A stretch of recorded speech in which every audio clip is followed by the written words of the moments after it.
Howdy folks! The first time I tried to make this video, it was 11 minutes long, and no one should have to sit through me talking for 11 minutes. The second time I tried to make this video, I got almost to the end of it, and then my camera shut off, which it doesn't normally do unless it's on standby because you forgot to press record. I assume that everyone who wanted to see my 5 facts video already saw it, and if you didn't, or if you're from the future and you're watching my videos in reverse order, you're going to want to watch that one first before you watch this one that I'm about to make. Otherwise it won't make sense. I found out with the help of Declawed Cats that I am in the 11th generation of this game, if you count Naramon as the first generation, which means that there could potentially have been about 10 million people involved in the game. Excuse me, if everyone tagged 5 people and all those people made videos and none of the people they tagged were the same as other people who'd already been tagged, etc., etc., all of which are not true. So it's almost certainly fewer than 10 million. I'd be interested to see how many people it is and what the distribution of it looks like and how people are connected to each other, but it's way too huge of a problem to do by hand, and it is beyond my programming skills. So this is one of my goals in life, to be able to program well enough to capture some of the more interesting things about the YouTube community, because it's such a huge collection of data, and it would be really cool to be able to visualize it somehow, but so far I have not been able to realize that at all. So let's get to the part that you've all been waiting for, which is the revelation of the 1 fact and the 4 falsehoods. Which ones are which? We'll start with the most false lies. The one that I made completely up was hostess in a restaurant. Never happened. I've never worked in a restaurant, never been a hostess. Nope, not at all. I've been to Prepoceros, like twice, to eat. But I've never worked in food service or retail, and I hope I never have to, because that would suck. Next most made up fact would be the dog. Never had a dog growing up. My mom hates them. She likes Samson, loves Samson, which is a miracle. I'm really glad she does. Hates all other dogs. Samson is the only one she likes, even after knowing him, because he doesn't slobber, he doesn't bark, and he doesn't jump on people, which are like her 3 top things that are wrong with dogs. So we weren't allowed to have dogs growing up. I did have a hamster named Stripey, and my brother and I had 2 gerbils. Mine was named Bunny Rabbit, and his was named James Bond. So that's where the name came from. He was a gerbil. My next most false fact was almost accidentally true. Yeah. I forgot that I have 3 other accounts. I meant that to be a lie, but I actually do have 3 other accounts. I made them a long time ago, in 2006. I'll put a link to the video in which I talk about them over here.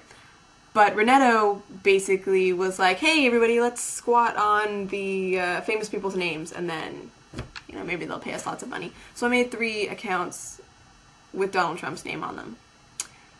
And I'm thinking I should probably delete them because what's the point? They're not really relevant anymore. It was funny at the time, but now, meh.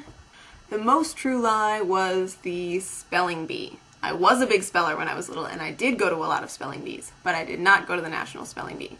My best finish ever was 2nd place in the school district, which is 2 levels below National Spelling Bee. It goes district, newspaper, National Spelling Bee. And it was kind of unfortunate for those of us in Houston because at the time, well, it still does, Houston only has 1 newspaper. So it's really hard. It's the 4th largest city in the country. 1 person goes to the National Spelling Bee. So very competitive. I never made it. I did miss the word denouement that year in 6th grade. I completely had no idea what word they were talking about. I spelled it D-E-L-E-M-O-N. So yeah, whoosh, complete miss, whiff.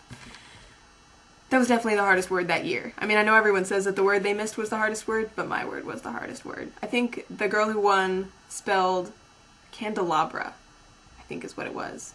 Denouement is way harder than candelabra. And then in the newspaper spelling bee, she missed firmament. And I was like, her. But you never know. It's kind of about luck sometimes. And that leaves us with the rather dull true fact that I've never broken a bone in my body, and I have also never had stitches, except for surgery stitches.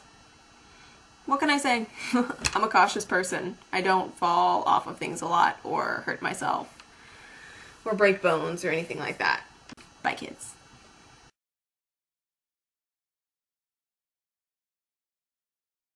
Okay, these pills are, number 1, enormous. Look at this.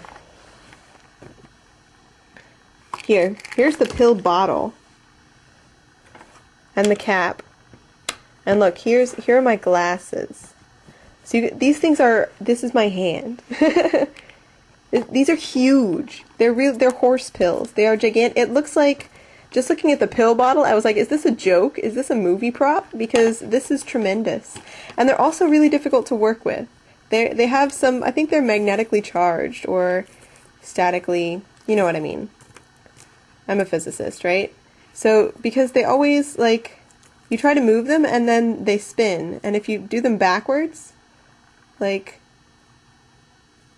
they were doing it before. They might just be very spinny and sensitive to the table, but they feel magnetic. They seem to affect each other. So that's pretty cool. They're decongestants because my doctor's assistant thought that I was dizzy because I was congested, but I'm not. So now I have a lot of extra giant decongestants. Hallo Knut, kleiner Eisbär.